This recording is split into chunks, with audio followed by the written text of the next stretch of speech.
Ya, vamos a empezar. A ver, me disculpan si sueno un poquito desganado, pero la verdad me siento un poco enfermo.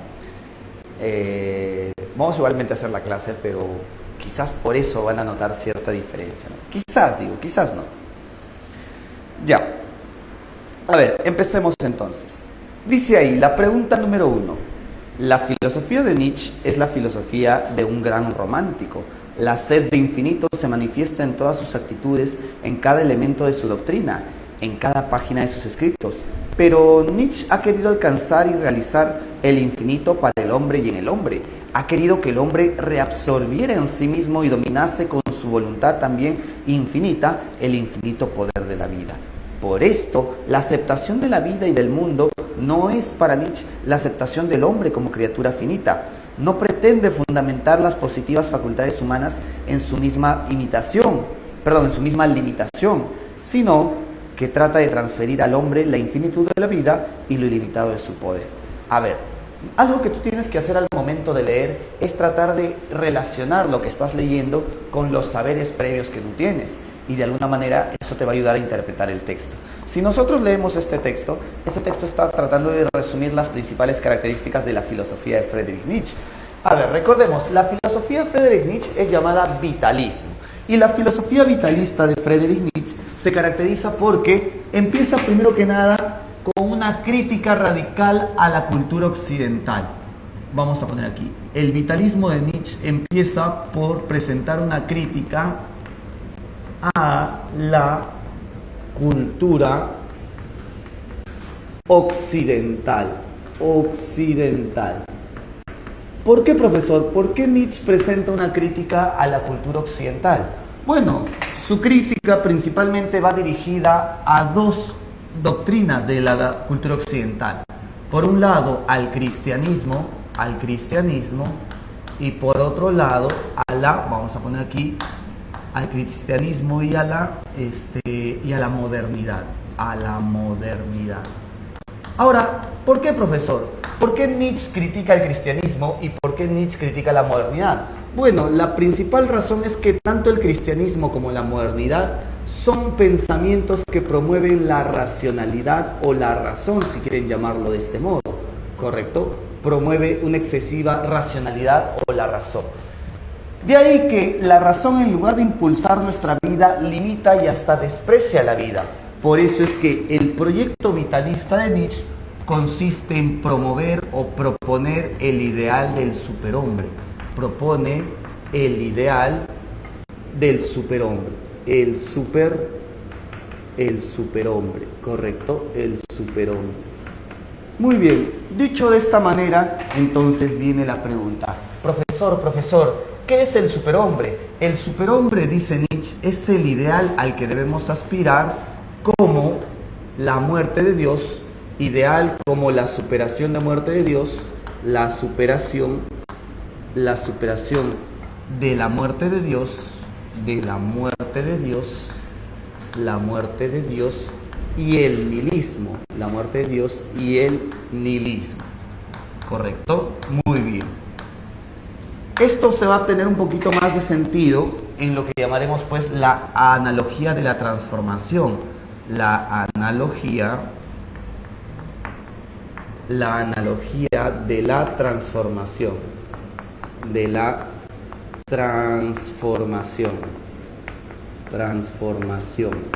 ¿Ya? ¿Qué nos dice la analogía de la transformación?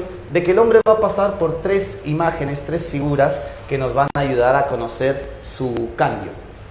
En ese sentido, empezamos. Está la imagen del camello. ¿Por qué el hombre al inicio será como un camello? El hombre será como un camello porque el camello es un animal de carga que tiene una actitud bastante sumisa o sumiso. En este caso, el hombre será como un camello al inicio porque es sumiso. El hombre obedece con la moral que le impone. La sociedad le dice, debe ser así, debe ser de este modo, debes actuar de tal manera. Y el hombre simplemente acepta, carga y cumple con esa moral que le impone. Por eso es que el hombre se representa al inicio como un camello, un animal de carga que obedece, sumiso. Sin embargo, el hombre no se queda ahí. El hombre posteriormente se revela, se vuelve como un león.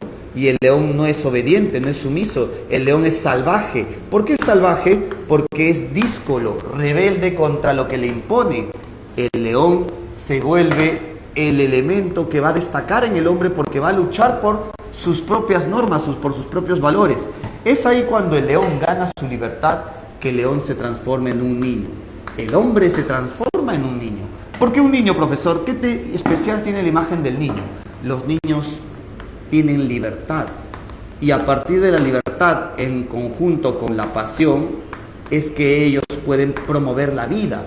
Entonces, Nietzsche está llegando a sostener que debemos aspirar a ser superhombres como la imagen de un niño. ¿Por qué la imagen de un niño? Porque los niños tienen la capacidad de crear sus propias normas, sus propios valores y vivir de acuerdo a la pasión, no bajo la razón.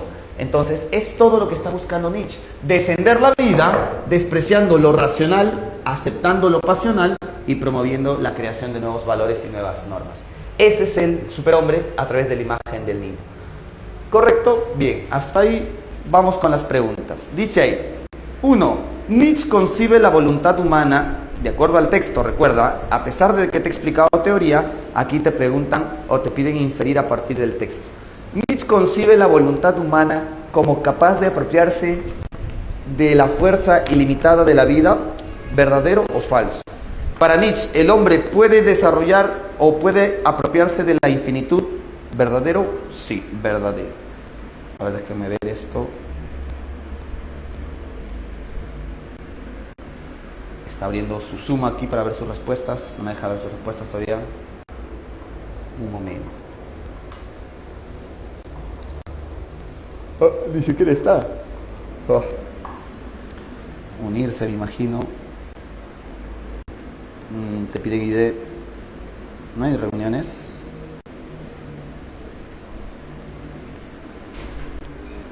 Disculpe, tutora, no está aquí en la reunión del Zoom. ¿Se está saliendo acá? Ya. A ver, por favor. Ya. Entonces dice, enunciado 1, Nietzsche concibe la verdad humana o la voluntad humana como capaz de apropiarse de la fuerza ilimitada de la vida. Correcto. Para Nietzsche sí podemos alcanzar esa infinitud de la vida. 2, Nietzsche no busca justificar la condición humana apoyándose en su propia finitud. Verdadero. El texto lo dice casi al final. Por esto, la aceptación de la vida y del mundo no es para Nietzsche al menos la aceptación del hombre como criatura finita, lo cual sí era en el caso de Kant. Kant decía, no, el hombre es un ser que tiene la capacidad de conocer siempre en cuando acepte que su razón tiene límites, o el caso de John Locke también, pero no es el caso de Nietzsche, así que sería verdadero, no busca justificar al hombre a partir de la finitud. 3. Para Nietzsche, aceptar el mundo significa resignarse, aceptar los límites morales heredados por la tradición. O sea, para Nietzsche, ¿el hombre debe ser como un camello? No, al contrario, el hombre tiene que ser como un niño, que tenga la libertad y la creatividad para poder engendrar sus propias normas, valores o moral. Muchas gracias. Y la 4 dice, el texto recalca la presencia de una aspiración romántica hacia lo infinito en la filosofía de Nietzsche. Eso sí es verdad, lo dice desde el inicio, la filosofía de Nietzsche es la filosofía de un gran romántico. Hay una tendencia romántica en el caso de Nietzsche. Sería 1, 2 y 4, verdadero. Clave casita, ¿ya? Muy bien. Ay, ay, ay.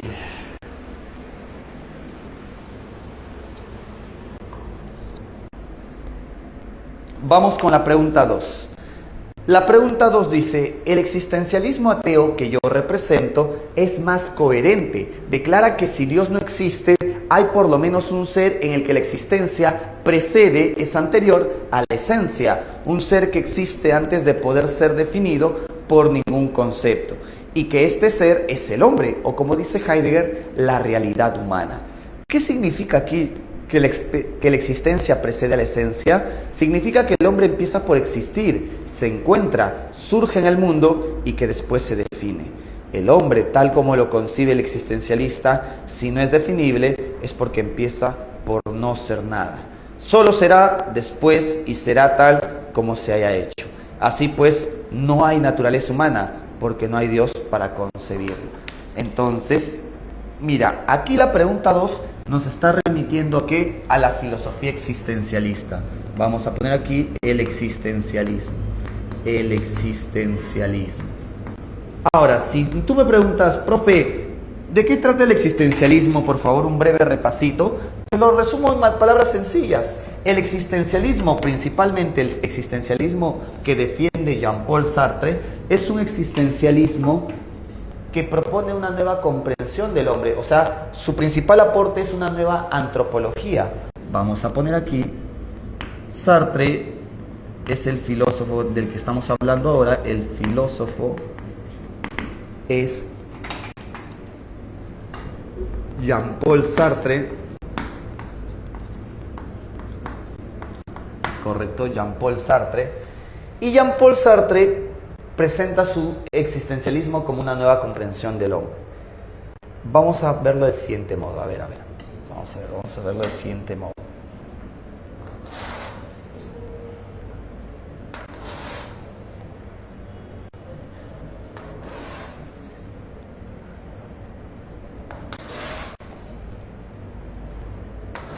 Ya, mire, aquí Sartre dice, ¿no? Oye, casi toda Europa ya está influenciada por el socialismo y el marxismo. Casi toda Europa es atea, pero a pesar de que somos ateos, seguimos manteniendo la visión cristiana del ser humano. Y ese es el problema. Por eso Sartre dice, si somos existencialistas, tenemos que tener una visión distinta del ser humano a la de los cristianos. Entonces aquí Sartre empieza ¿por qué? Por presentar primero que nada, presenta una crítica o rechazo a la concepción técnica. ¿A qué me refiero cuando digo la concepción técnica?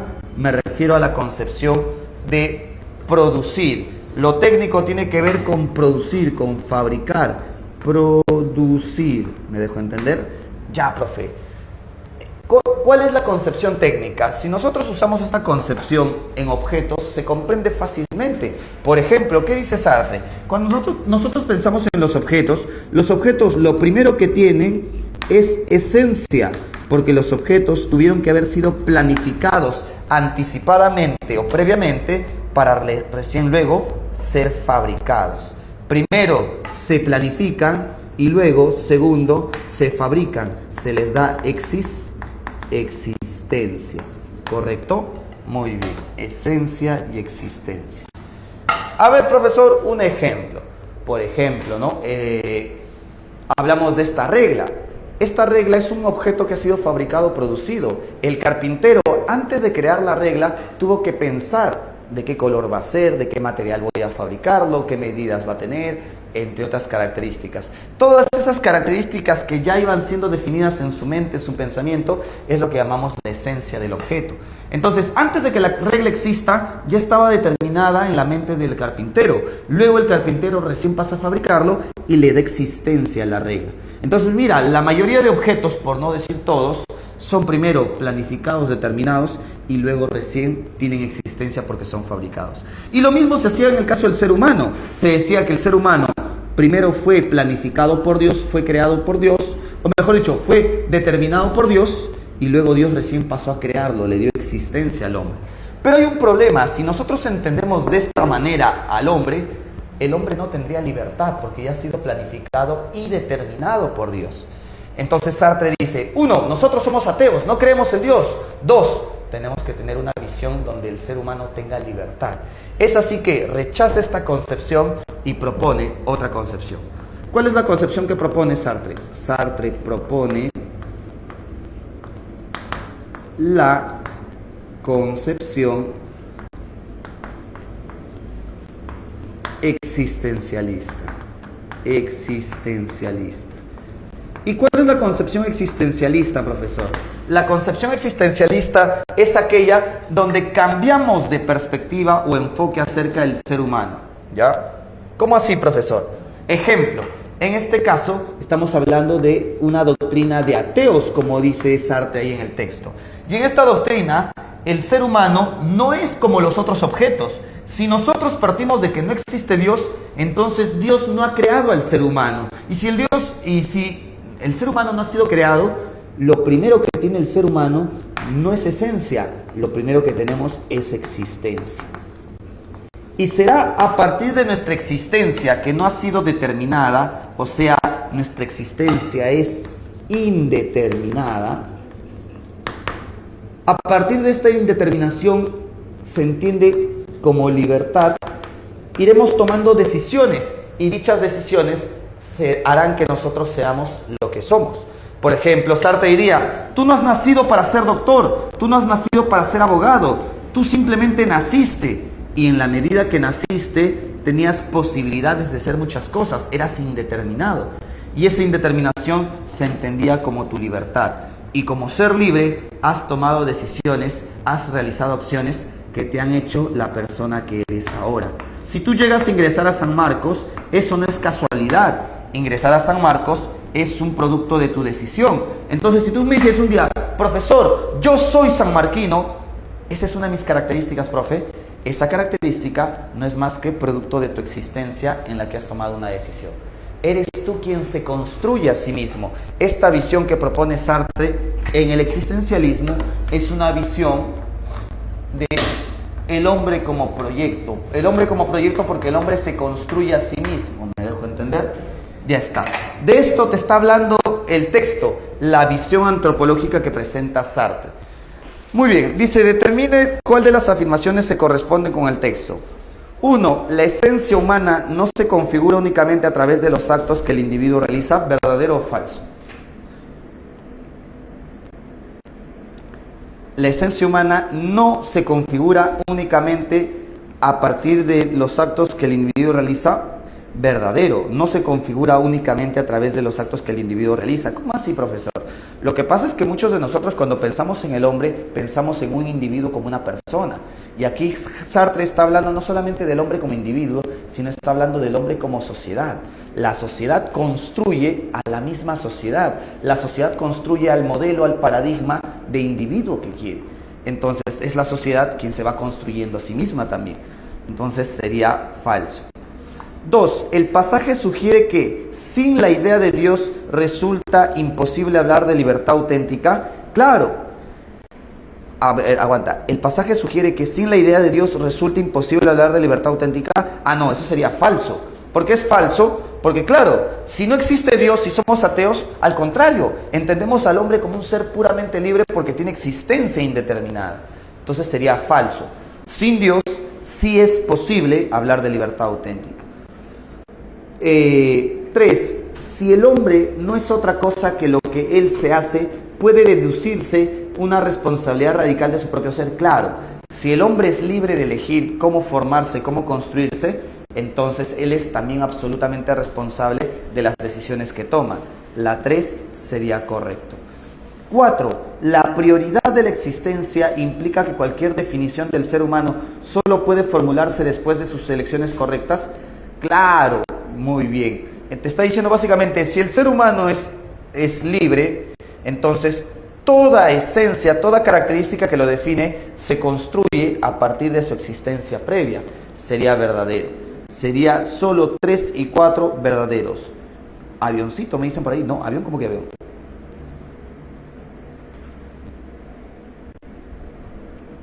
Enano sería, o me he equivocado, a ver.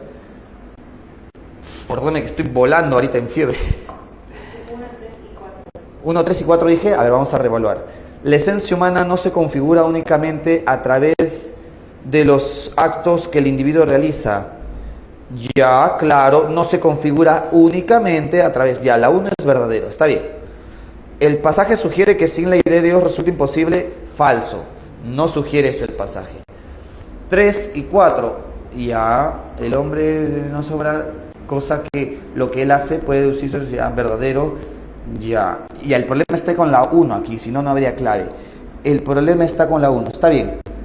¿Por qué la 1 lo han tomado aquí como falso? ¿Y por qué digo lo han tomado? Porque, claro, no lo menciona en el texto, y es verdad, tenemos que limitarnos al texto, pero más adelante, en la misma obra, Sartre va a decir, cuando hablo del ser humano, no me refiero a un individuo, dice Sartre, me refiero a la voluntad general, que es anterior a todo individuo. O sea, Sartre, mejor dicho, está pensando al hombre como sociedad, como colectivo, y no como individuo. Pero bueno, eso ya está escapando a este texto, por eso me imagino que la 1 lo han puesto como falso. Ya, para que haya clave, tomemos solo la 3 y la 4 como verdaderos. para que la clave sea enanito, ¿ya? Pero no dijo que la primera era, profe. Sí, dije exacto, pero estoy explicando cuál es el problema. En el texto solamente se refieren al hombre, más no ejemplifican o explican más a profundidad qué entiende Sartre por el hombre. Yo lo sé porque yo he leído el texto completo, obviamente aquí te dan un fragmento nada más.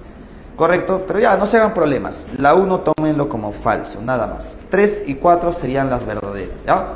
Porque recuerden, cada vez que te pidan trabajar con texto, tenemos que limitarnos a ese texto, ¿ya? Yo escapé al texto por lo que sabía. Vamos con la pregunta 3. A ver, la pregunta 3. Dice ahí la pregunta 3. Dice ahí la pregunta 3. Determina el valor de verdad o falsedad de las siguientes afirmaciones. A ver, vamos a ver las afirmaciones. Vamos a ver las afirmaciones.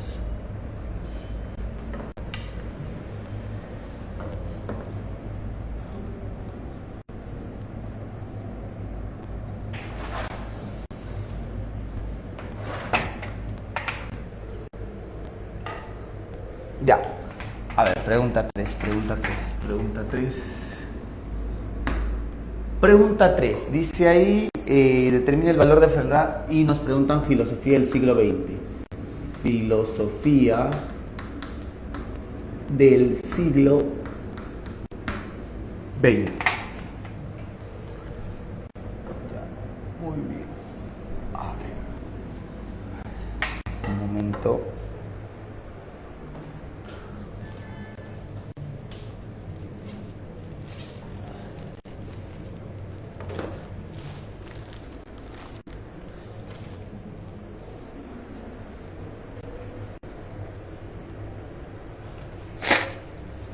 Ya.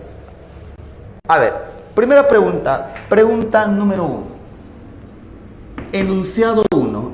El enunciado 1 es acerca de Martin Heidegger.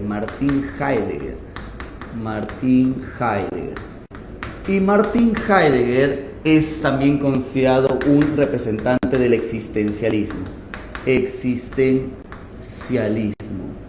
¿Correcto? Muy bien, ¿qué propone el existencialismo de Martin Heidegger? Martin Heidegger propone que deberíamos estudiar al Dasein, ¿correcto? La famosa frase es la analítica existencial del Dasein. ¿Qué quiere decir la analítica existencial del Dasein? En palabras resumidas, Heidegger quiere decir que debemos estudiar la manera en que el Dasein existe. ¿Pero quién es el Dasein, profesor? El Dasein somos nosotros, los seres humanos. ¿Y por qué no nos llamamos simplemente seres humanos? Hay una razón. La razón es que él prefiere usar el término Dasein, ya que significa ser ahí.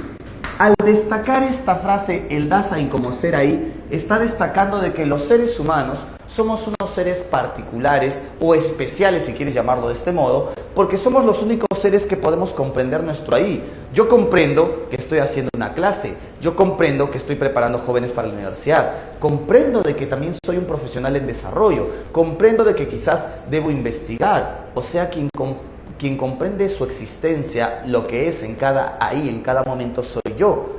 Pero a pesar de que estoy haciendo una clase y yo lo comprendo, la pizarra no comprende eso. La pizarra no comprende ahora que está siendo parte de una clase. La tiza y la regla tampoco comprenden que participan de una clase. Entonces, los únicos que pueden comprender su condición, su existencia, somos los seres humanos y por eso nos llamó Dasein. Ahora bien, el Dasein presenta dos estructuras. Vamos a poner aquí. ¿Cuáles son las dos estructuras que presenta el Dasein? La primera estructura es la estructura del ser en el mundo, ser en el mundo. ¿Qué es el ser en el mundo, profesor? Ser en el mundo quiere decir que nosotros existimos de forma abierta, relacionándonos con el mundo. Nuestra existencia es una relación constante, dice Heidegger. Por ejemplo, yo ahora mismo estoy existiendo, pero mi manera de existir no es como la de una mesa, no es como la de una piedra.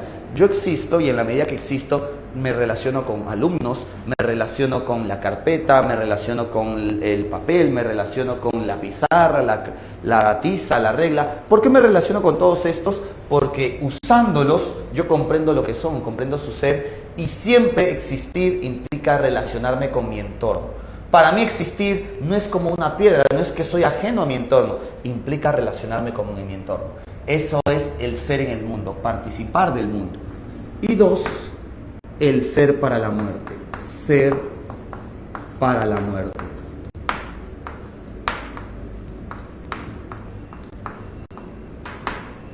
¿Qué es el ser para la muerte, profesor? Ser para la muerte es que nosotros somos seres temporales, tenemos temporalidad.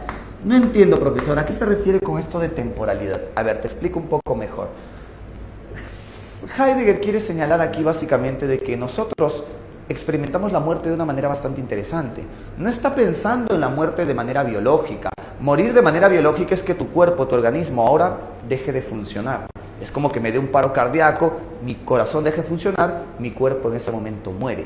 Esa es la muerte en un sentido biológico. Pero Heidegger no se está refiriendo aquí en ese sentido. Heidegger se está refiriendo en un sentido fenomenológico. Como me dijo una vez alguien que intentó resumir esto, es como experimentar la muerte estando en vida. Eso es la muerte existencial o fenomenológica. ¿Cómo así, profesor? Heidegger dice, si nosotros nos proyectamos a futuro, imaginamos qué es lo que quisiéramos ser a futuro, aparecen muchas posibilidades. Puedo ser estudiante de San Marcos, estudiante de Villarreal, estudiante de la Uni, estudiante de Senati, son posibilidades. Puedo ser padre de familia, puedo ser padrastro, puedo ser muchas cosas. Pero a pesar de que hay muchas posibilidades, encuentro una posibilidad que no es cualquier posibilidad. Es una posibilidad que se va a dar con certeza y seguridad. ¿Cuál es esa posibilidad? La muerte como el fin de las posibilidades.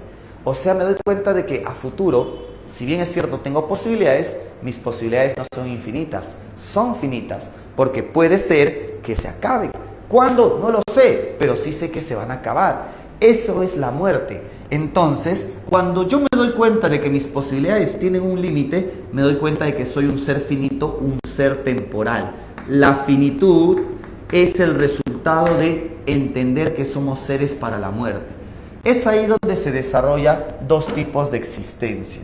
La finitud me conlleva a desarrollar dos tipos de existencia.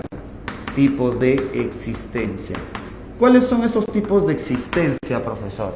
Esos tipos de existencia son los siguientes. Escúchame bien. Por un lado tenemos la existencia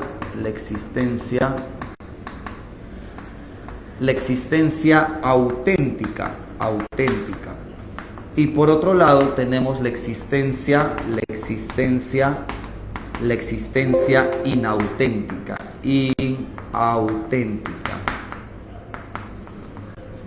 Correcto. ¿Cuál es la existencia auténtica, profesor? La existencia auténtica es aquella donde el individuo, escúchame bien, la existencia auténtica es aquella donde el individuo acepta su temporalidad, acepta su finitud. En otras palabras, acepta la muerte. Acepta la muerte. Mientras que por otro lado, la existencia inauténtica es aquella donde los individuos no aceptan la muerte, prefieren olvidar la muerte. Y como prefieren olvidar la muerte, vamos a poner aquí, como prefieren olvidar la muerte, estos individuos se dejan llevar más que nada por las circunstancias o por lo que van a llamar el impersonal. Vamos a poner aquí, se dejan llevar por el impersonal. Vamos a llamar el uno. ¿Cómo así, profesor? No entiendo esa última parte. A ver, te explico. Si yo soy consciente de que, oye, mi existencia es finita y se puede acabar y se va a acabar en algún momento y lo peor es que no sé cuándo, me doy cuenta de que el tiempo que tengo de vida es limitado. Y como mi tiempo de vida es limitado, yo acepto esa limitación, entonces me pongo a aprovechar mi tiempo y no lo desperdicio. A ver, si el tiempo que tengo es limitado, tengo que dedicarle mi tiempo a las cosas que más quiero. Quiero estudiar tal carrera, quiero hacer tal actividad. Le dedico mis acciones y mi tiempo a lo que más me va a ayudar a desarrollarme. Pero, ¿qué pasaría, profesor, si yo por el contrario no quiero aceptar esa finitud? Prefiero olvidar que voy a morir. Al olvidar la muerte, siempre me voy a dejar llevar por las circunstancias, porque yo olvido de que también con la muerte, olvido de que soy un ser temporal. Vivo como si tuviera una vida infinita, vivo como si el tiempo fuera infinito. No me doy cuenta de que es al contrario. Y justamente me dejo llevar por lo impersonal porque, a ver, si yo olvido que mi tiempo de vida es finito, me dejo llevar por las circunstancias. Mi mamá quiere que estudie Derecho, yo quiero ingeniería, pero bueno, le voy a hacer caso porque es mi mamá. Te dejas llevar por las circunstancias. En cambio, el que asume su vida, asume su existencia, es el que acepta la muerte. Muy bien, dicho esto, ¿cuál sería la 1? ¿Verdadero o falso? Verdadero. El que alcanza la existencia auténtica es a través del Dasein, aceptando su propia finitud y aceptando que es un ser para la muerte. Ya. Segundo, la teoría pictórica de Wittgenstein. Pregunta, ¿la 3 tienen...? Ustedes me dirán por qué les digo esto, porque cada salón es diferente. Acabo de venir de dictar de otro salón presencial y habían jóvenes que desconocían totalmente muchas teorías. Entonces yo avanzaba recordando relativamente las teorías. Pero ustedes me dirán, ¿está bien de este modo o prefieren que avancemos un poquito más rápido porque veo que ya me están dando claves? Ustedes me confirman ahí en el chat.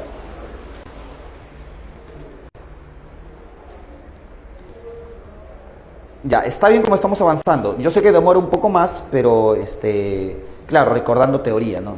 Sí, dicen, sí, está bien así, ya listo.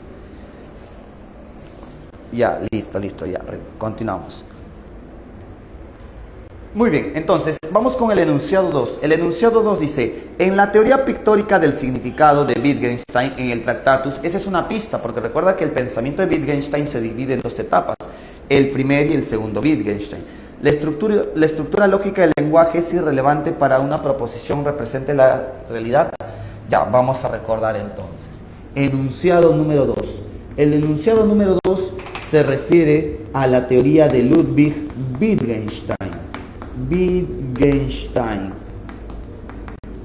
Y como se refiere a la teoría de Wittgenstein,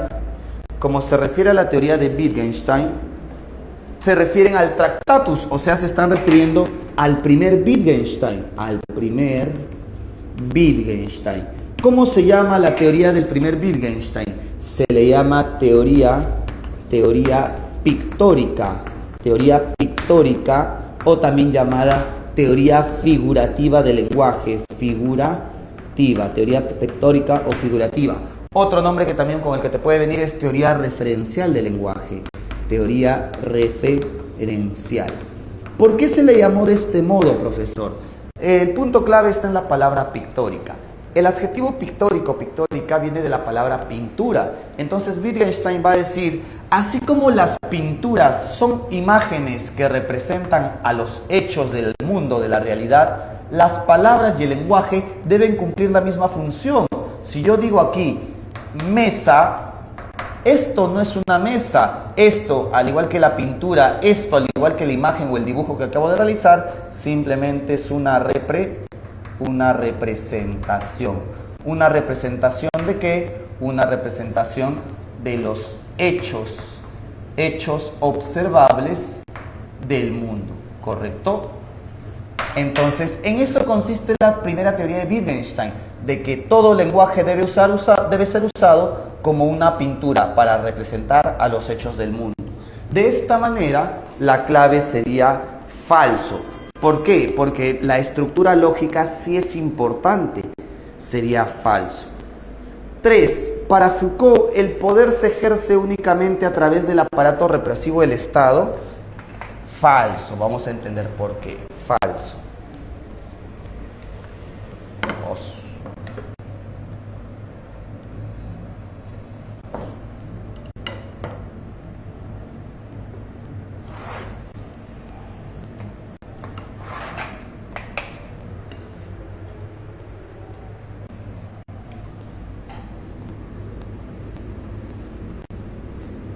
Ya, vamos a poner aquí, ¿cómo se llama esto?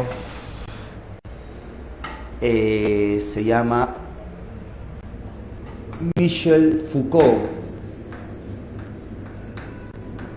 que pertenece a la posmodernidad, ¿correcto?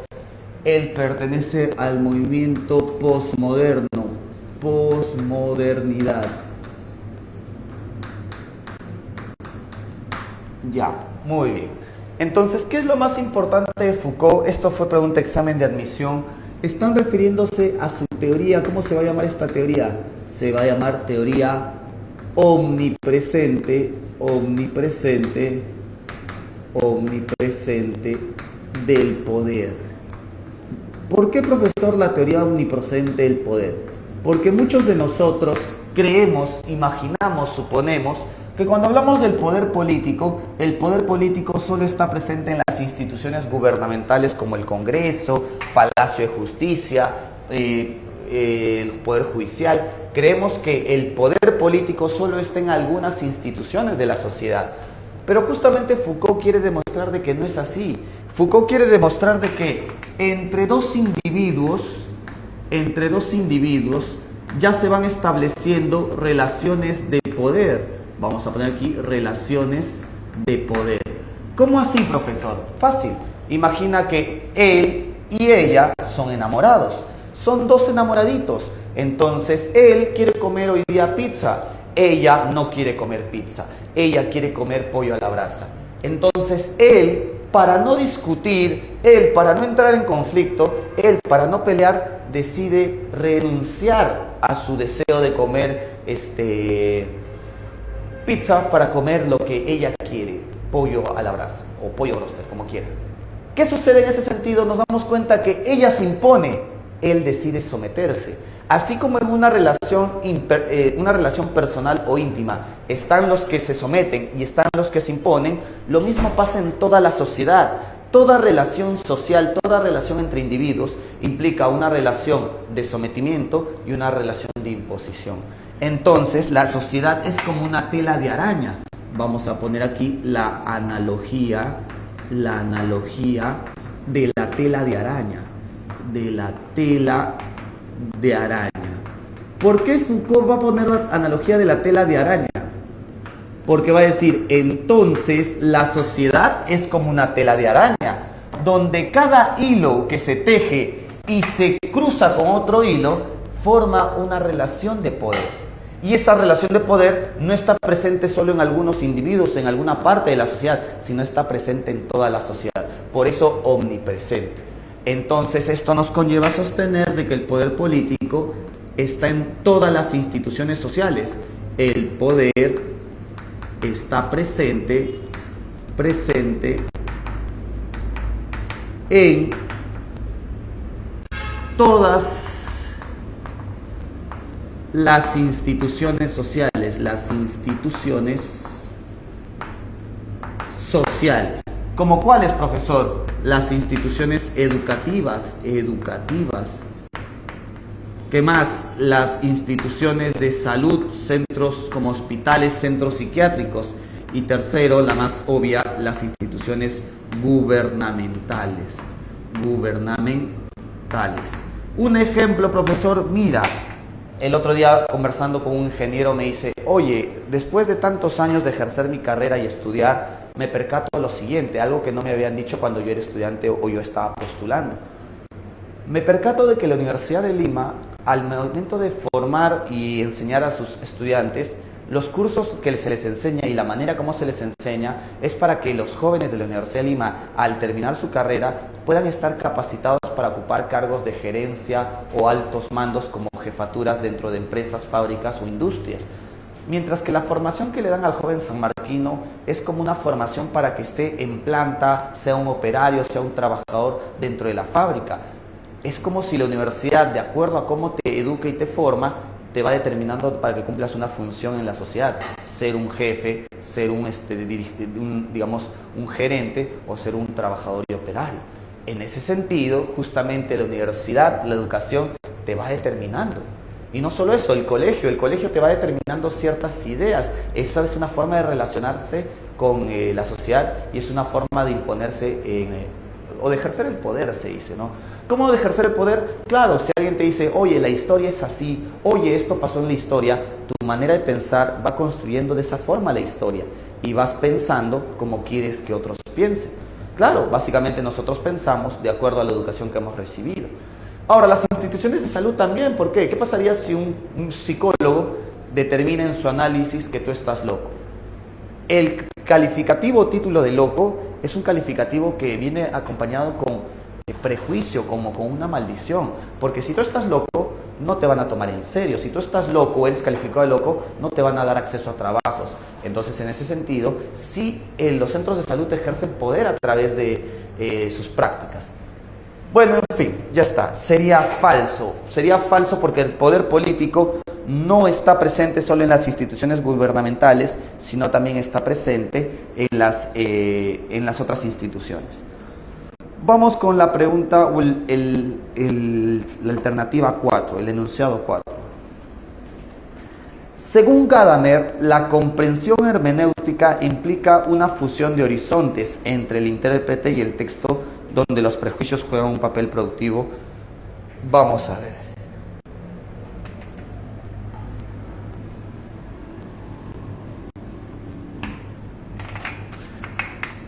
A ver, estamos hablando de George Gadamer. Ya. Si hablamos de George Gadamer va a pertenecer al movimiento hermenéutico, la hermenéutica.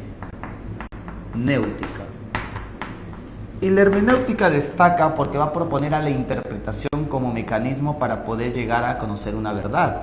Es aquí donde proponía su teoría del círculo hermenéutico. El círculo hermenéutico. El círculo hermenéutico, ¿ya? ¿Qué es el círculo hermenéutico, jóvenes muchachos? El círculo hermenéutico es el método que propone Gadamer como una forma de fusionar horizontes. ¿Pero qué es un horizonte, profesor? Un horizonte es la manera como se interpreta y se comprende el mundo a partir de una época. Vamos a explicar un ejemplo, ¿no? Por ejemplo, ¿no? Antes se decía que uno debería perder su virginidad, su castidad, solo si es que previamente ha cumplido con el sacramento del matrimonio. Solo de esa manera es lícito, es aceptable la intimidad sexual. Pero actualmente, en esta época, en estas generaciones, ya no se ve como un requisito indispensable. El disfrutar o el tener tu actividad sexual no depende de previamente participar de una ceremonia como un matrimonio. Entonces es aquí como donde vemos una clara diferencia de horizontes, dos formas distintas de interpretar la sexualidad a partir de épocas o generaciones diferentes. Pero esto lo quiere aplicar más que nada Gadamer en el plano de la lectura, la comprensión de textos. En el círculo hermenéutico señala de que hay dos momentos de la interpretación. El primer momento, llamado la precomprensión,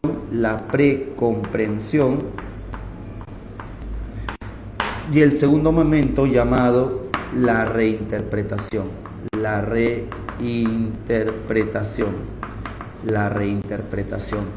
¿En qué consiste la precomprensión, profesor? La precomprensión consiste básicamente, escúchame bien, la precomprensión consiste en interpretar algo a partir de prejuicios, ¿correcto? Pero no nos quedamos en los prejuicios, luego vamos a buscar un nuevo sentido, un nuevo significado, y a ese nuevo sentido o nuevo significado le vamos a llamar reinterpretación. Vamos a poner un ejemplo para que se entienda. A ver, vamos a poner un ejemplo. Ay.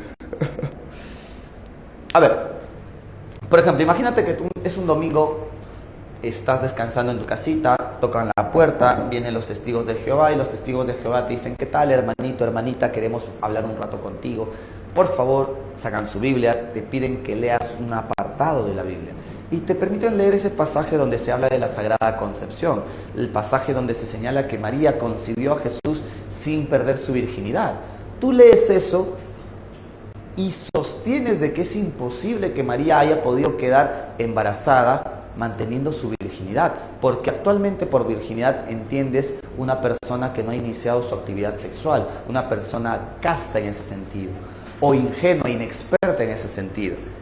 Pero esa es tu precomprensión, porque partes de tus experiencias, de las ideas que hay en tu época. Esos son llamados prejuicios. Entonces tú interpretas de esa manera el pasaje porque tú partes de tus experiencias previas o tus prejuicios. Pero Gadamer va a decir: pero esa es la interpretación que haces desde tu horizonte, desde tu época, desde tu generación. ¿Qué pasaría si ellos comprendieron de otra manera la virginidad? Y puede ser cierto, si nosotros nos remitimos a los orígenes etimológicos de la palabra virgen, proviene de una palabra en griego que se traducía como joven. Ser virgen quería decir ser jovial. Entonces, en este caso, le da un nuevo sentido al pasaje. Si virgen significa ser joven, entonces tiene sentido decir que María concibió a Jesús siendo virgen, siendo joven, me dejo entender. Entonces llegamos a una nueva significación, interpretación o un nuevo sentido. Esa es la famosa reinterpretación. Por lo tanto, no hay verdades absolutas, sino verdades epocales o temporales. ¿Me dejo entender? Claro, pero esto solo se aplica a textos, obviamente. No vas a ir tú un día a tu enamorado, oye, mi amor, pasó un milagro, quedé embarazada siendo virgen. En nuestra generación no sería tolerable, ¿no? Obviamente. Ni lo intenten. Ya lo intenté, no me funcionó. No, mentira. Ya, muchachos. Fuerza, fuerza. Como dice Gohan, no importa que mi cuerpo se destruya, no importa, no importa. Mi amigo hasta su baby shower me invitó. Bueno, con tal que sea su hijo normal, ¿no? El problema sería si no es ni siquiera su hijo. Ahí sí, Roche. 20 años de entender otra cosa. Oye, por eso lean la Biblia, sartes pecadores ahí. Ya, vamos con la siguiente. Ya, ¿cuál sería la clave? ¿Verdadero, falso, falso, verdadero? Ya. Intuición o trauma, trauma, pienso yo, trauma. Ya. 4. La dialéctica hegeliana. Vamos a recordar la dialéctica hegeliana. Pregunta 4. Oye, pasó una hora y vamos en la pregunta 4. ¡Qué vergüenza! Vamos a hablar del idealismo absoluto. El idealismo absoluto.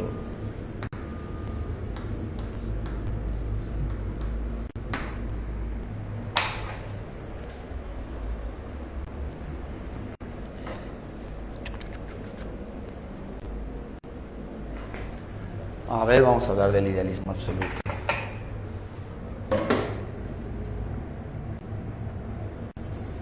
A ver. El idealismo absoluto es una doctrina filosófica que fue propuesta por Georg Hegel. Ya vamos a poner aquí, el filósofo que propuso y defendió esta doctrina se llama el filósofo Georg Hegel. Georg Hegel, ¿ya? Muy bien, ahora, ¿cuáles son los aportes de Hegel? Mira, lo que más nos importa aquí en esta pregunta es su ontología, su ontología. Cuando digo ontología me refiero a su manera de comprender la realidad. Recuerda, la palabra ontología nos remite a comprender su manera de comprender la realidad, su visión de la realidad, su perspectiva de la realidad. Entonces, si nosotros le preguntamos a Hegel, oye, para ti, ¿qué es lo que existe? Hegel te va a responder de manera puntual. Hegel te va a decir, para mí, lo que existe solamente es una cosa, es la idea, vamos a poner aquí, es la idea infinita o también la idea absoluta, ¿me dejo entender? Ya. Esta idea infinita o idea absoluta no es algo estático, pasa por diferentes momentos. En un momento es Dios, en otro momento se transforma y se vuelve naturaleza, en otro momento se transforma, cambia y se vuelve espíritu. Entonces, todo lo que existe es una cosa, la idea infinita y la idea absoluta. Pero esa idea está transformándose, está cambiando, está en un proceso de devenir, se le llama. Está en un proceso de devenir. Profe, ¿por qué la realidad está en un proceso de devenir? ¿Por qué la idea tiene que cambiar? Porque a través del devenir, a través del cambio, es posible su autoconocimiento, la autoconciencia. ¿Correcto? La autoconciencia. O sea que para Hegel todo lo que existe es Dios en un proceso de cambio, devenir, porque en ese proceso se está desarrollando su autoconciencia. ¿Eso qué quiere decir? Se está conociendo a sí mismo. No sé, pues, suena raro ya, pero vamos a ponerlo de esta manera para que comprendan aquellos que no han entendido Hegel, porque ya estamos tarde también, ya es un repaso, no vamos a explicar con manzanitas, pero va a ser lo más cercano posible quizás, ¿no? Un adolescente que pasa por diferentes modas, ¿no? Supongamos que tú intentaste ser emo, no te gustó, luego cambiaste, intentaste ser otaku, no te salió, no te gustó, intentaste ser rockero, tampoco te gustó, tampoco te salió, pero mira, entonces tú, en la medida que vas cambiando, ¿qué estás buscando? Conocer qué es lo que más te gusta y conocer cómo te gustaría desarrollar tu identidad. En ese sentido, lo mismo pasa con Dios. Dios es todo lo que existe, pero constante proceso de cambio, porque en cada cambio se está desarrollando su autoconciencia.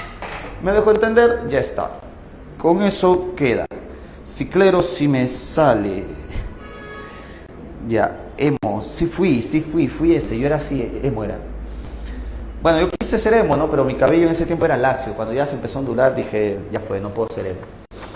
Ya, vamos con la pregunta. ¿Qué hablaron? Profe, Dime. una pregunta. Con respecto a lo que acaba de mencionar último, ¿eso quiere decir de que nosotros influimos en Dios? Ya que, como acaba de citar, nuestra concepción de Dios antes de Cristo, por poner un momento histórico, era de una forma, ¿no? Con sacrificios y todo lo demás, y después nuestra concepción de Dios es diferente, y actualmente es totalmente diferente a los primeros siglos. No sé si se captó la duda, profesor. Ya. Lo que dices es correcto. Sí, nuestra manera de cambiar, nuestra manera de pensar o concebir el mundo va a cambiar. Pero no solo nuestra manera de concebir el mundo, la realidad misma va a cambiar. O sea que la realidad es Dios, pero Dios se va a transformar en naturaleza. Y la naturaleza se va a transformar en espíritu. ¿Qué es espíritu? Los seres humanos. Para Hegel el espíritu es la humanidad. Profesor, ¿me estás diciendo que nosotros somos Dios? Sí, somos Dios, solo que en otro momento de su desarrollo. Es como decir, oye, tú fuiste niño. Es verdad que en algún momento fuiste niño. Para nosotros, en este proceso histórico, nos damos cuenta de que actualmente somos espíritu. Pero antes de ser espíritu, éramos naturaleza. Y antes de ser naturaleza, éramos Dios. O sea que todo es una sola cosa, solo que en diferentes momentos de su desarrollo. Así es. Yo les ponía el ejemplo más clásico, ¿no? El ejemplo análogo, les decía, ¿no? Miren, se ha usado la inteligencia artificial para poder, bajo diferentes funciones. Una de las funciones que se quería hacer es entrenar a la inteligencia artificial para que pueda construir por sí sola o diseñar planos por sí solo. Pero eso implica un entrenamiento a la inteligencia artificial. ¿Y qué mejor forma de entrenamiento que en un videojuego como Minecraft? Usaron la inteligencia artificial para que controle a un avatar en Minecraft y en este sentido pueda aprender. Y claro, en la medida que la inteligencia artificial controlaba a un personaje de Minecraft, un avatar, esta caminaba hacia adelante, caminaba hacia atrás, saltaba, picaba. En cada cosita que hacía ya iba aprendiendo. Pero su aprendizaje era muy lento. ¿Qué hicieron? Hicieron que la inteligencia artificial, para que aprenda más rápido, controle simultáneamente a varios avatares. Y cada avatar está ubicado en un lugar distinto del mundo de Minecraft. Y sucede que en cada cosa que hacía, iba aprendiendo en sus múltiples avatares. Ahora, ¿qué sucede? Muchos creerían de que cada avatar es único y distinto. Lo que no se percatan estos avatares es que son la misma inteligencia artificial que los va controlando y en su control va aprendiendo y conociéndose a sí misma la inteligencia artificial. Pues lo mismo pasaría con nosotros. Nosotros nos creemos personas únicas, diferentes y distintas a los demás. Lo que no nos damos cuenta, dice Hegel, es que nosotros somos igual que todo lo demás. Somos lo mismo, somos Dios, solo que en otro momento de su desarrollo. ¿Me dejo entender? Entonces, no solo el pensamiento cambia, cambia la realidad misma. Ya está. Sí, por eso les gusta Hegel, les gusta alucinar, ¿no? Así es, les gusta volar feo, como dicen. Ya, vamos con las preguntas. A ver, entonces, ¿la historia es el proceso racional del espíritu hacia sí mismo? Claro, en este caso, si la historia es el desarrollo del espíritu y el espíritu es la manifestación de Dios, entonces, si Dios es racional, todo lo que existe es racional. ¿Me dejo entender? Esto es el famoso panlogismo. Todo lo real es racional y por lo tanto todo lo que proviene de lo real, que es Dios, también es racional. Todo lo real es racional y todo lo racional es real. Ya, verdadero. 2. ¿La dialéctica hegeliana niega la contradicción? No, ¿por qué? Porque la dialéctica es el cambio de la realidad misma. Y esto se explica a partir de lo que vamos a llamar la tesis, la antítesis y la síntesis. La síntesis. A ver, profesor, un ejemplito que no le entiendo muy bien. A ver, te explico. La tesis es la existencia de cualquier objeto, como puede ser la existencia de un niño. Un niño existe, por supuesto, pero no existe estáticamente. El niño está en devenir, en proceso de cambio. Para Hegel, cambiar es negar tu condición anterior. El niño cambia hasta que se vuelve un no niño. ¿Qué cosa es volverse un no niño? Dejar de ser un niño. ¿Y cómo les llamamos a aquellos que dejan de ser niños? Les llamamos adolescentes, ¿correcto? Entonces entenderás que la adolescencia surge como la negación de la niñez, porque ser adolescente significa dejar de ser un niño, ya no ser un niño. Entonces no queda ahí, el adolescente sigue cambiando y cambiar implica negarse. Entonces cambia hasta ya no ser un adolescente. ¿Cómo le llamamos a aquel que ya no es un adolescente? Le llamamos adulto. Pero entonces entenderás que el adulto surge como la negación de la adolescencia. ¿Se entiende? Entonces todo lo que cambia, cambia porque se va contradiciendo, se va negando y se va superando. Entonces sería falso. La dialéctica hegeliana no niega toda contradicción, sino que acepta que la realidad misma se contradice, se niega para poder cambiar. Muy bien. Y sin ayuda todavía dice. Ya. 3. La realidad es racional en cuanto a manifestación del espíritu. Claro, si todo lo que existe proviene de la idea infinita de Dios y Dios es racional, todo lo que proviene de Dios también es racional, ¿correcto? Por eso es que Hegel va a decir, cuando los científicos buscan conocer el mundo, van a descubrir que el mundo no es caótico, no es contingente. El mundo tiene relaciones racionales. Por ejemplo, cuando en química descubrieron que... ¿Cuál es el término adecuado? No sé si fueron los elementos o las ciertas sustancias que se agrupan de manera geométrica, la famosa geometría molecular, ¿no? Entonces Hegel, ¿qué te va a decir? Mira, el mundo tiene relaciones racionales que podemos entender porque el mundo mismo es Dios transformado en naturaleza. Ya está. Sería verdadero. Y por último, falso. El pensamiento y el ser son ámbitos totalmente separados. Al pensamiento se le llama espíritu. Al ser se le llama naturaleza. ¿El ser y el espíritu son distintos? No, en el fondo son lo mismo, solo que en momentos diferentes. No son diferentes totalmente, solo en el momento. Sería falso. Clave Barquito. Vamos con la pregunta 5. Oye, pasó 1 hora y media y vamos en la pregunta 5. ¡Qué vergüenza! Vamos a acelerar el proceso. Vamos con la pregunta 5 que nos habla acerca de Carlos Marx. Vamos a hablar acerca de Carlos Marx. Pregunta 5. Hablamos acerca del marxismo. El marxismo. Oye, ya. El marxismo.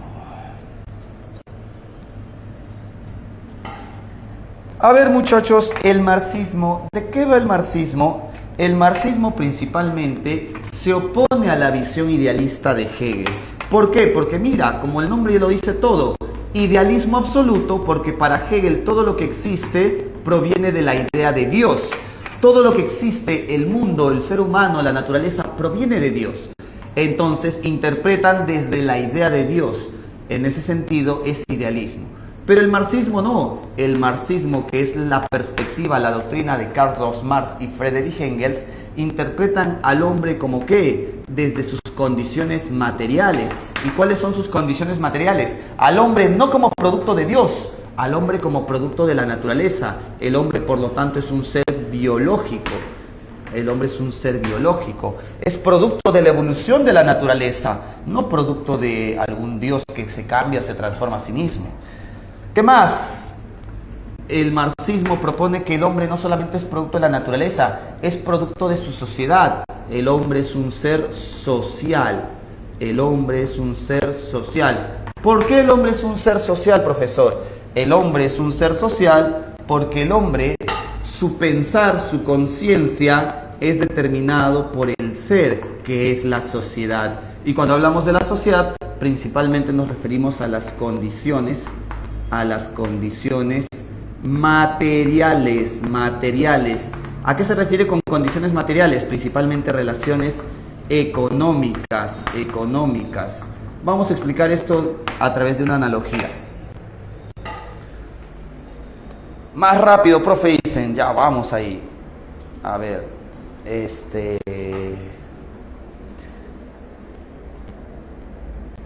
fue la idea. Ya, sí, les iba a decir, ¿no?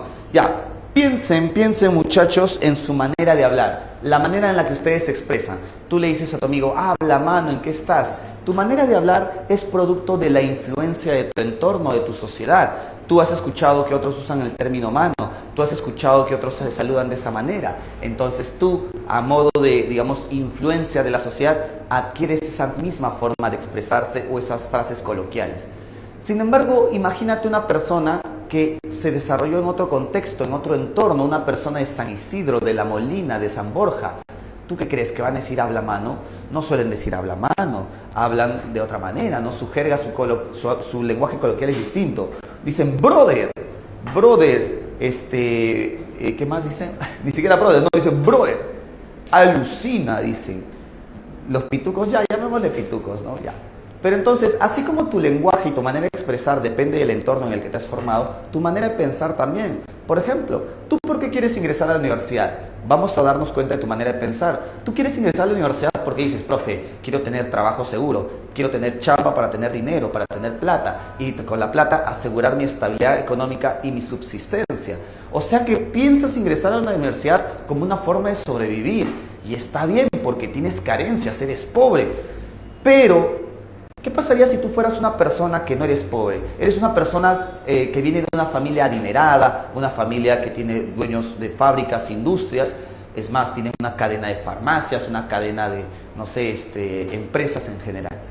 Entonces tú no vas a ingresar por querer tener dinero, porque ya lo tienes.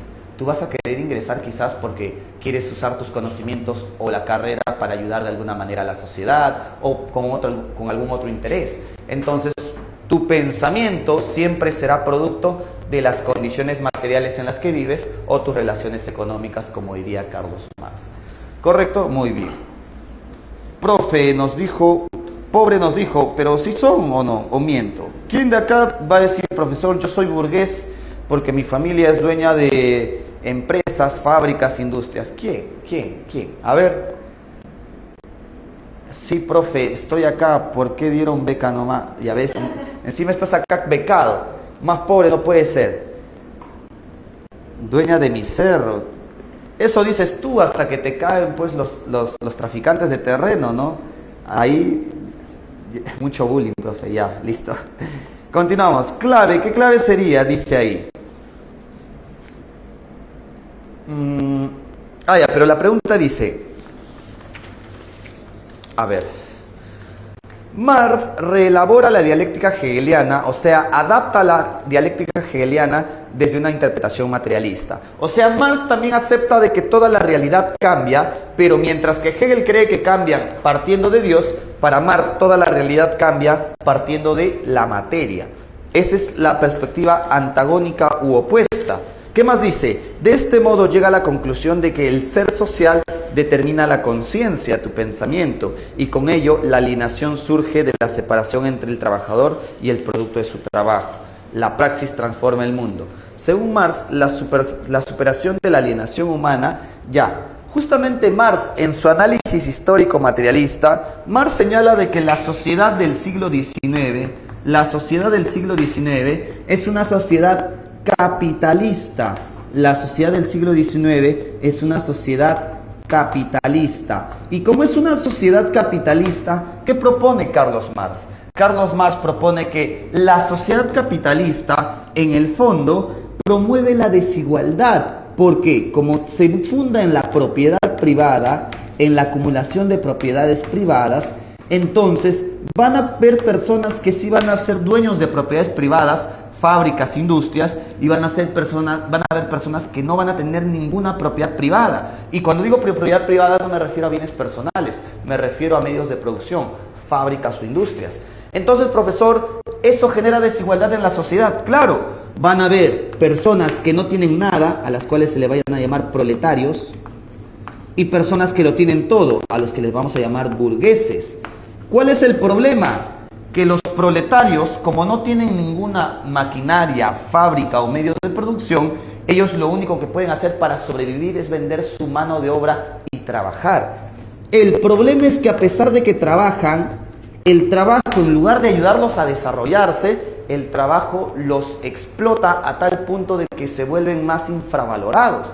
Esa es la deshumanización, esa es la alienación, porque el producto de su trabajo ya no les pertenece a ellos, le pertenece a los burgueses. Por eso los burgueses tienen condición de clase parasitaria, son como parásitos que viven a costa del esfuerzo y el trabajo de los proletarios. Entonces, esta es la condición que está describiendo el texto.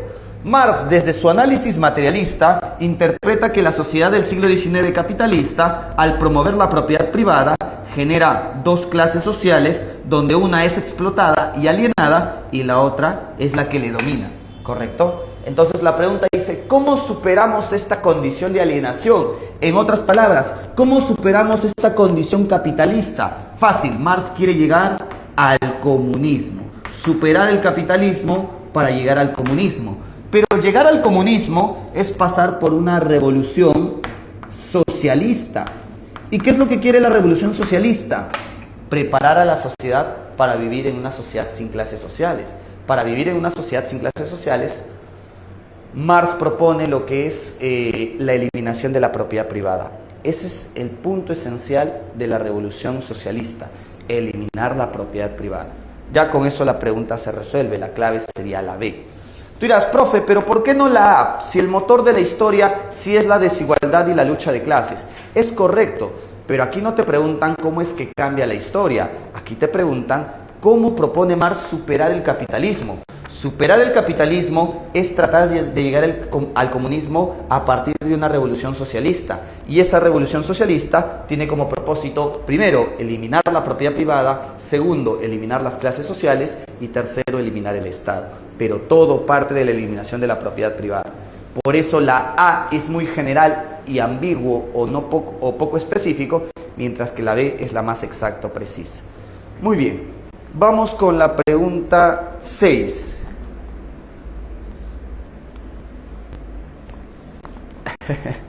A veces ni nuestras decisiones nos pertenecen, es verdad. ¿Por qué quieres ingresar a San Marcos? Porque te han dicho que es buena. ¿Tienes certeza de que es buena? No lo sabes. O sea que ni siquiera tu deseo te pertenece, como diría Hobbes. Bueno, en fin. Muchachos, me estoy muriendo. Nos vamos condicionados por las circunstancias. Ya. Clave 6. Casita. Besito, dicen por ahí. A ver. Dice ahí. Comte propone la ley de los tres estadios teológico, metafísico y positivo como desarrollo histórico del espíritu humano. En el estadio positivo, el conocimiento se limita a los hechos observables y sus leyes. Es correcto. Determina el valor de verdad o falsedad de las siguientes proposiciones.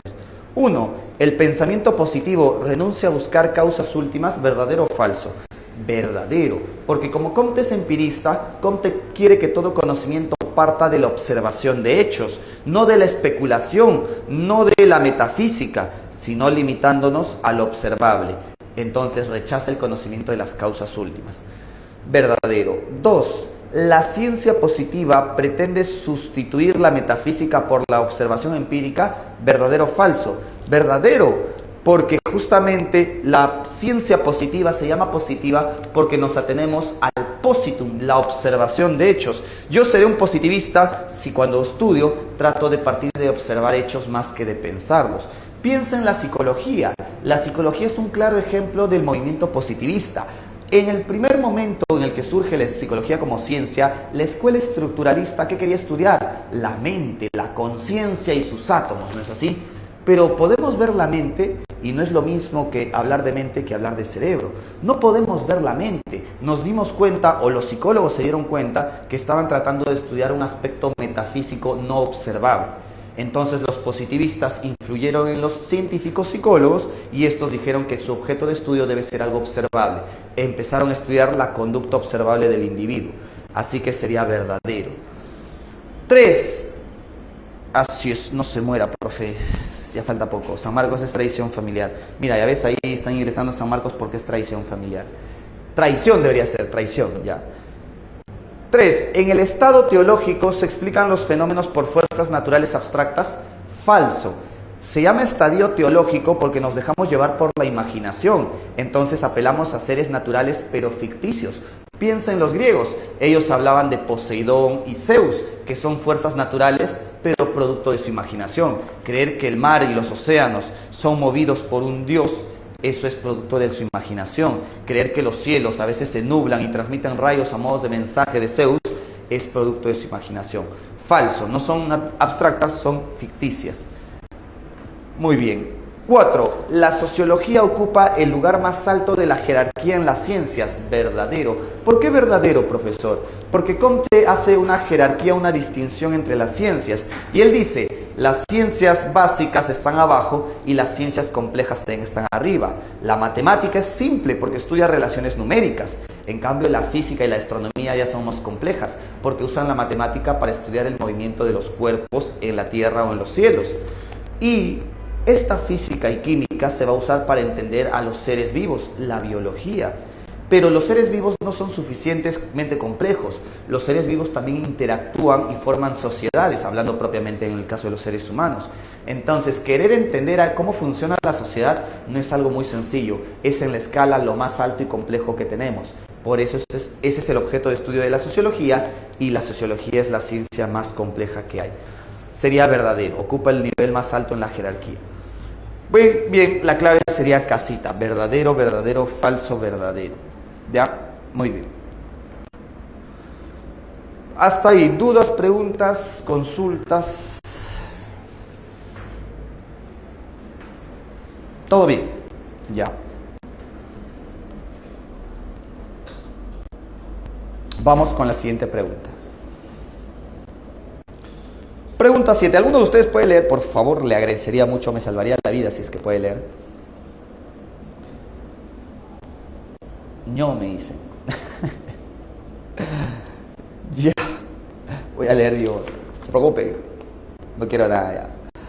Dice ahí, Nietzsche denuncia la moral tradicional como la expresión del resentimiento y propone la transvaloración de los valores. Transvaloración de los valores, cambio de valores. Ya, muy bien, tiene que ver, sí, claro. Nietzsche sostiene de que el cristianismo promueve la moral de siervos, esa moral que es sumisa y obedece, mientras que él quiere que los hombres se vuelvan superhombres con la moral de amos, que es una moral que se impone.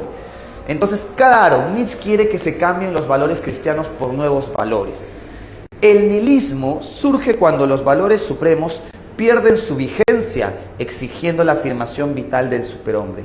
¿Qué implica la muerte de Dios en la filosofía de Nietzsche? Muy bien, vamos a explicar entonces. Muy bien. Soy mudo, dice su compañero. Ah, pero para otras cosas, ahí sí hablas, ahí sí gritas, ¿no? ¿Cómo para decir profesor? Ya, mejor no digo nada. A ver, estoy enrollando con el micrófono. 5. No, pregunta 6 ya, 6, 7 estamos. Vamos a hablar acerca de el vitalismo de Nietzsche. El vitalismo de Nietzsche. Muy bien.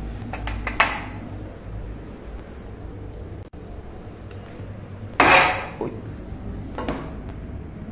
El vitalismo de Friedrich Nietzsche básicamente sostiene de que en un inicio Dios era lo más valioso. ¿Por qué? Porque Dios era el fundamento de nuestra existencia.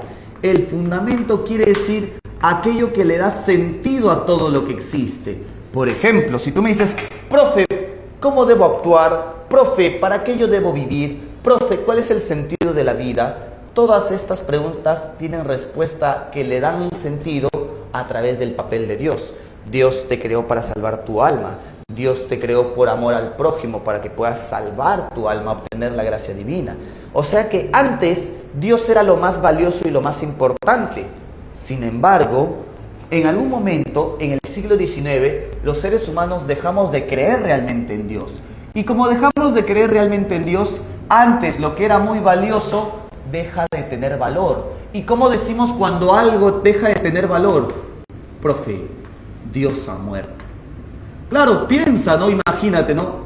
Yo recuerdo que en una oportunidad un amigo mío tenía su enamoradita, ¿no? Estaba totalmente enamorado, pues decía que me voy a vivir con ella, voy a tener mis hijos, voy a tener mi perrijo, ¿no? Su gatijo, como dicen. Y bueno, pues el sentido de su vida era su pareja, era una persona muy valiosa para él. Pero cuando descubre que ella le fue infiel, esa persona que era muy valiosa deja de tener valor. Y cada vez que le preguntábamos, oye, ¿qué fue tu flaca? Ella ha muerto para mí. Ella ya dejó de tener valor, dejó de darle un sentido a mi vida. Esa es la muerte de Dios. La muerte de Dios quiere decir la pérdida del valor o, vamos a poner aquí, la pérdida del valor, la pérdida del valor.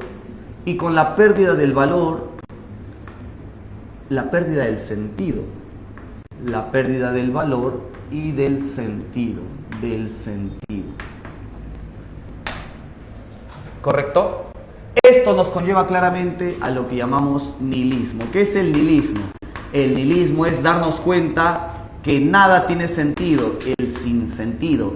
El nihilismo es el abismo, como diría Nietzsche. La famosa frase, el famoso aforismo de Nietzsche, ¿cuál es?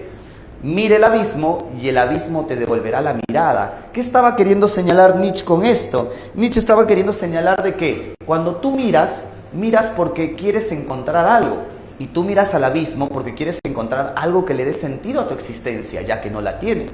Pero al no encontrar nada, el abismo te devuelve la mirada. ¿Por qué el abismo te devuelve la mirada? Porque en otras palabras, esa metáfora quiere decir que te das cuenta de que solo eres tú el único que le puede dar sentido a tu propia vida.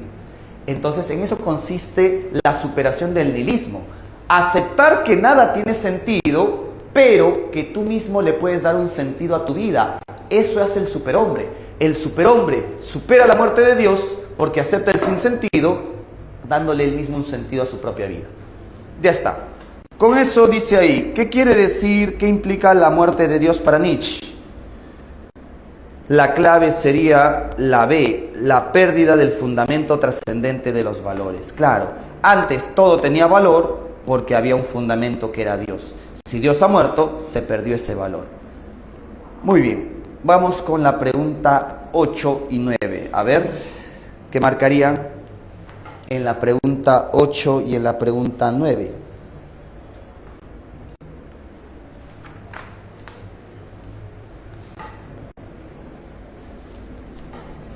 Ocho, Barquito. A ver, claro, muy bien. Te preguntan sobre su visión ontológica. Cuando hablamos de su visión ontológica, nos referimos a su manera de comprender la realidad.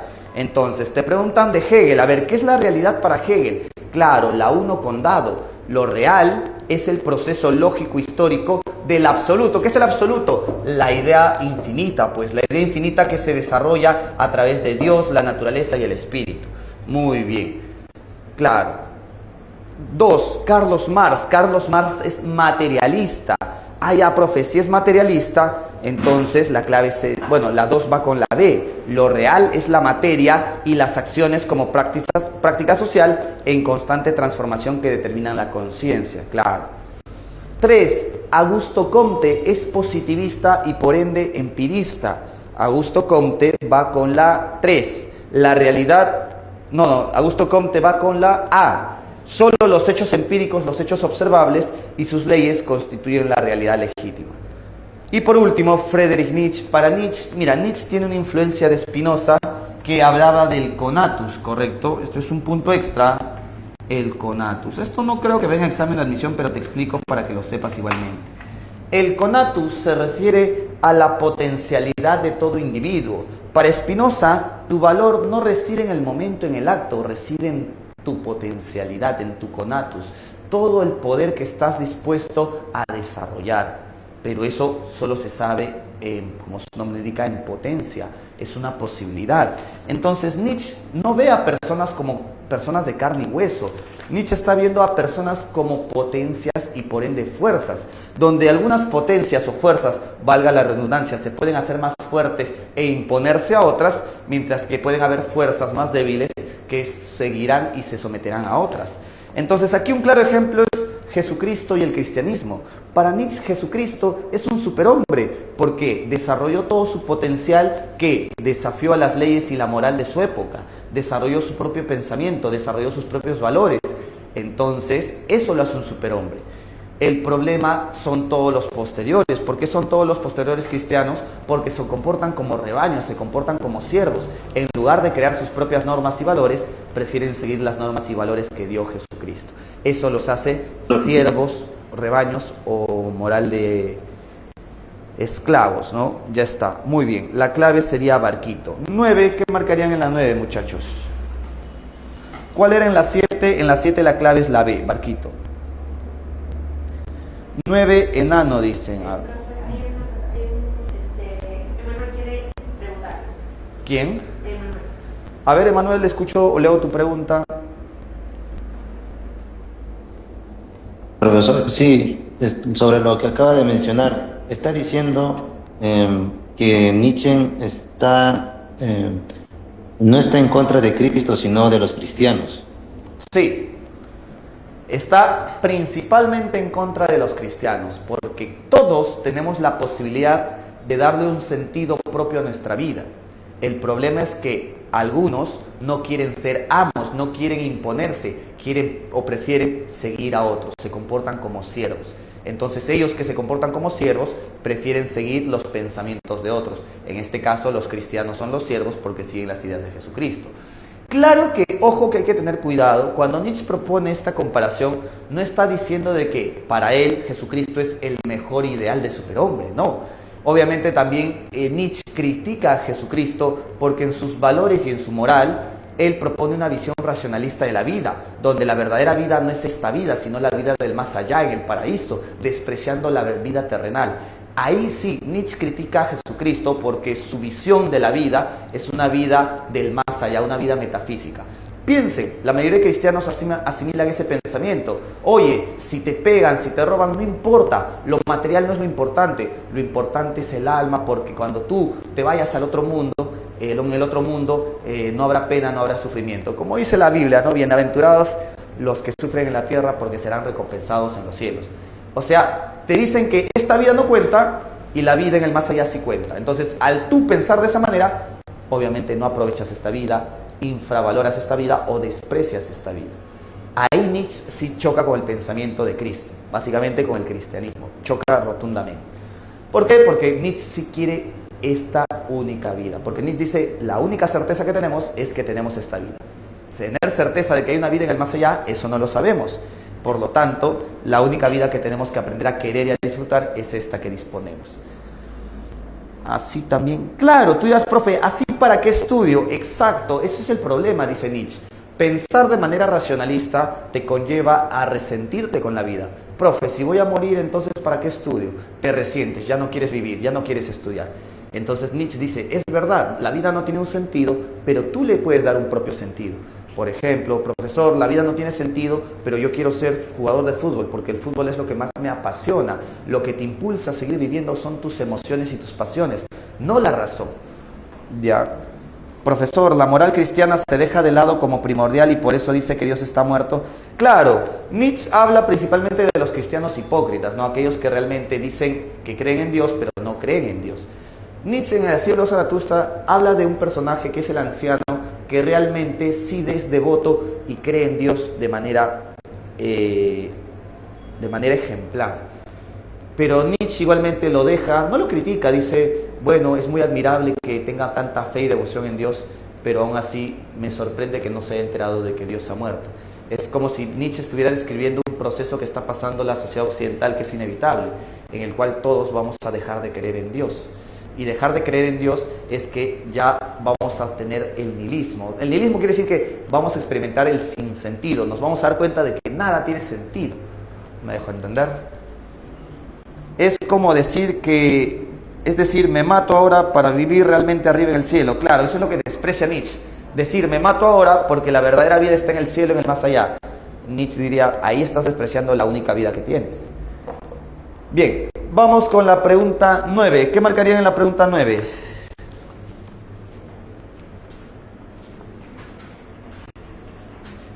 A ver. Casita. ¿Por qué no sabemos si de verdad existe un cielo de verdad? ¿Por qué no sabemos? Porque todas las teorías que hablan de una vida en el más allá son teorías metafísicas, dice Nietzsche. Teorías creadas por la razón. Y la razón, en lugar de difundir o aprovechar esta vida, desprecia esta vida. Platón promueve esa visión del más allá porque es una visión racionalista. Creer que el alma no puede morir con el cuerpo. Por el contrario, Nietzsche acepta la vida mundana, la vida terrenal, la vida corporal. Que esa es la propuesta básicamente de los epicureístas, ¿no? Los epicureístas cuando decían, oye, ¿podemos alcanzar la felicidad? Los epicureístas no pensaban en una vida en otro mundo. Los epicureístas decían, la felicidad es disfrutar del placer, el placer tanto corporal como intelectual y la ausencia del dolor. Para los epicureístas, la muerte era la muerte tanto de tu cuerpo como de tu alma. Esa visión está promoviendo Nietzsche. Una vida en la que podamos aprovechar de lo único que tenemos, que es lo corporal y lo terrenal, no lo espiritual. Puro tono, profe. Ya puede ser, si eso te apasiona, bien por ti. Ojo, ojito. Puro tono, profe. Estabas en el aniversario de San Juan haciendo cola, ¿no? 3 cuadras de cola, señora. Ya, la 9 dice ahí, Wittgenstein con la B, porque dice, en su segunda etapa propone el sentido del lenguaje es relativo a su uso y su contexto. Claro, a eso se le llama la teoría la teoría de los juegos del lenguaje.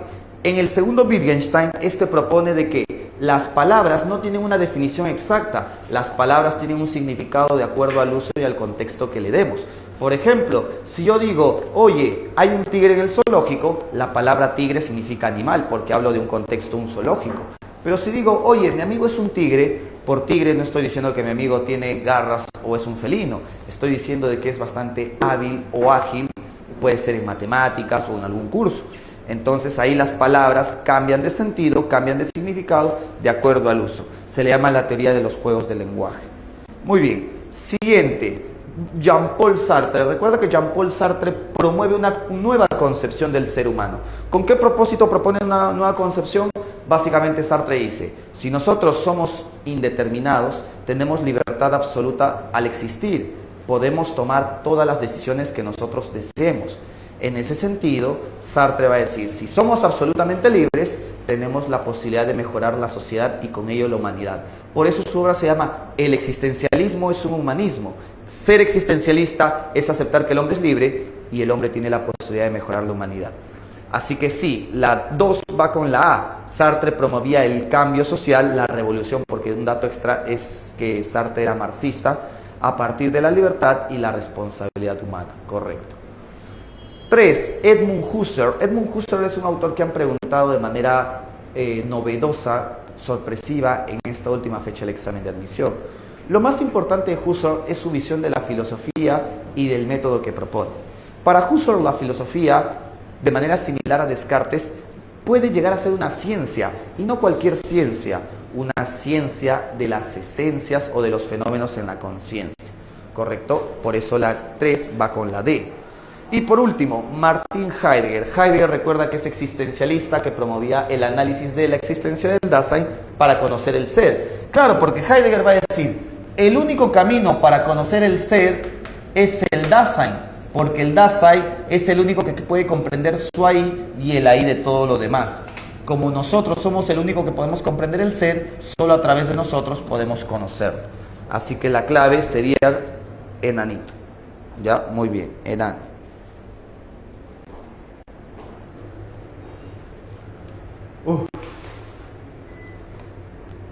Ya no llego, muchachos. La fiebre. Ya, falta 6 minutos. Sigamos.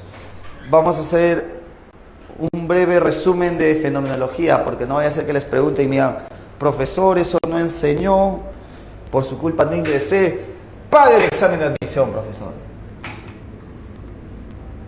La fenomenología. La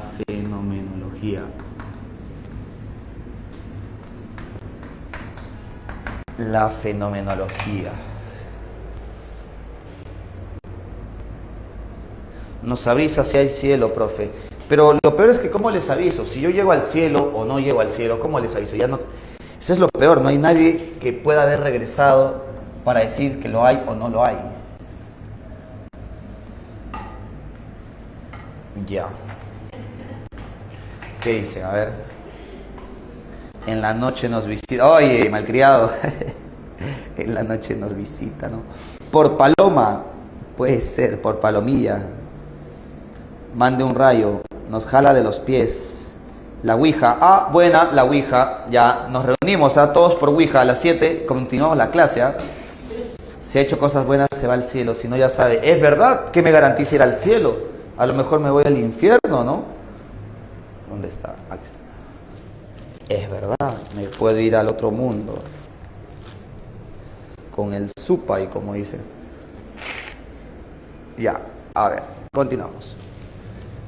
A ver, hablemos de la fenomenología. La fenomenología está representada por el filósofo. El filósofo es Edmund Husserl. Edmund Husserl. Correcto. Y Edmund Husserl propone la epogea. Esto ha sido lo que han preguntado en el examen de admisión. La epogea. ¿Qué es la epogea, profesor? Mira, tú ya tienes que acostumbrarte a, cuando escuches la palabra epogea, a entender por epogea despojarnos, librarnos, quitarnos de. En este sentido, ¿de qué nos vamos a quitar? Husserl propone la epogea como un despojo de la conciencia. La conciencia se va a quitar. ¿Qué es lo que se va a quitar, profesor? La conciencia. Ay, ya no doy. Lo siento, muchachos. Ya. La conciencia, como les decía, la conciencia será considerada al inicio la conciencia natural, o le van a llamar también la conciencia ingenua. ¿Cuál es la conciencia ingenua? La conciencia ingenua es aquella en la que observas un objeto y tú de manera bastante natural, cotidiana o ingenua, supones cosas de las que no estás seguro. Por ejemplo, tú ves un objeto y supones que ese objeto existe fuera de ti. Piensas que ese objeto es real. Por ejemplo, ahora mismo ustedes ven la pantalla de su dispositivo, su teléfono, de su computadora, y ustedes presuponen de que eso que están viendo, llamado profesor, eso, ¿no? Existe. ¿Y cómo sabes? ¿Cómo sabes que existe? Puedo ser producto de tu imaginación, tu momento más esquizofrénico. Entonces, como no estás seguro de si yo existo o no, esto te conlleva a la epogea, darte cuenta de que lo que ves no estás seguro si existe, no estás seguro si es real, no estás seguro si pertenece al mundo como tú dices. Profe, entonces si lo que yo veo puede que no exista, la existencia que yo le daba a los objetos simplemente era un prejuicio. Así es, era un prejuicio. Y esa es la conciencia natural. La conciencia natural es aquella conciencia que ve objetos y presupone que estos existen o son reales.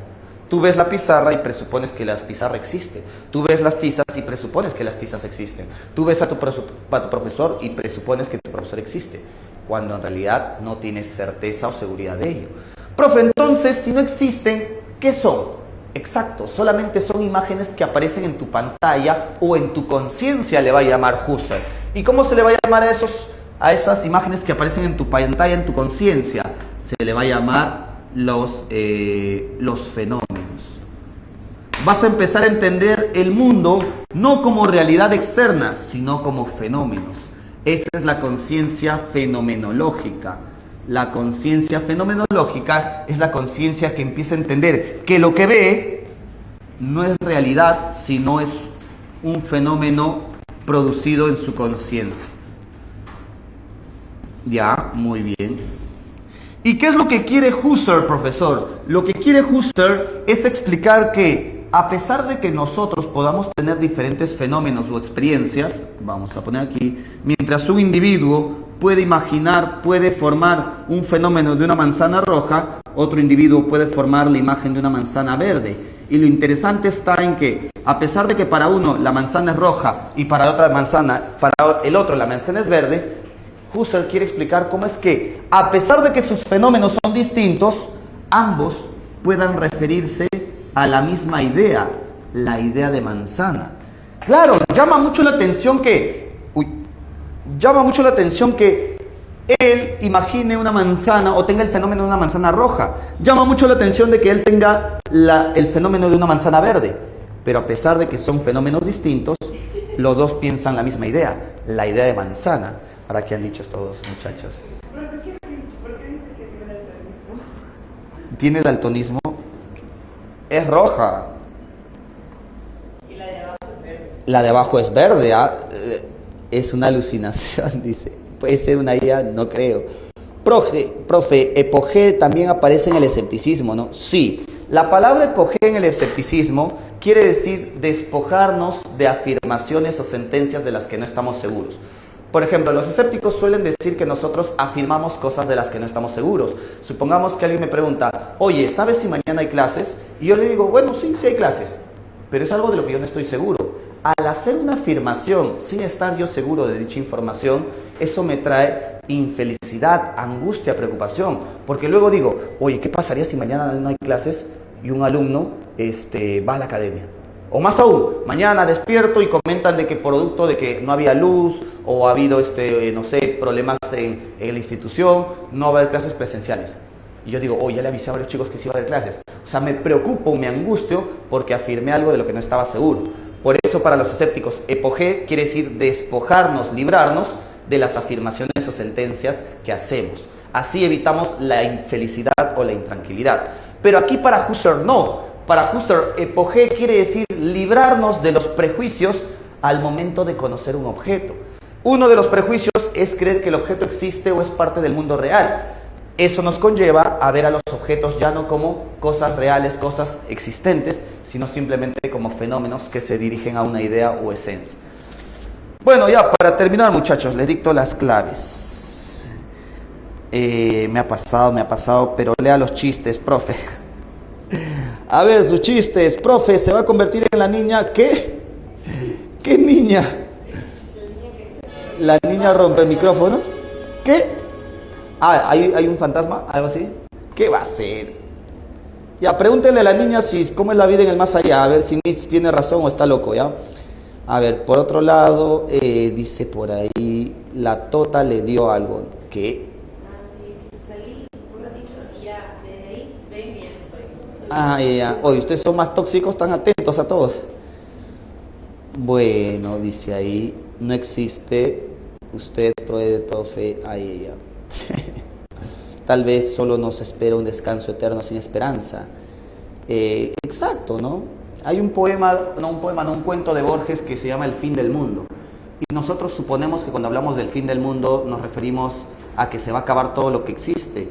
Y Borges en ese cuento simplemente describe que alguien le da tanto sueño que cierra los ojos, deja de ver, deja de escuchar, deja de sentir, deja de presenciar. Y se acaba todo con eso. El fin del mundo no es el fin de lo existente, es el fin de tu conciencia, señala Borges. Ya. Bien. Para terminar. No, habla bonito, por fin deja de postular. Ya. En la 10 la clave sería 2 y 3. No, te piden las incorrectas, 1 y 4. Sería avión. En la 11 la clave sería avioncito. En la 12 la clave sería avioncito. Y en la 13 la clave sería barquito. ¿Ya? Nos quedamos todo el receso con el profe. Oye, no me hagan ese daño, estoy agonizando ya. Bueno, muchachos, un gusto más para ustedes que para mí. Espero verlos la siguiente semana. Si ven otro profesor, es mi reemplazo.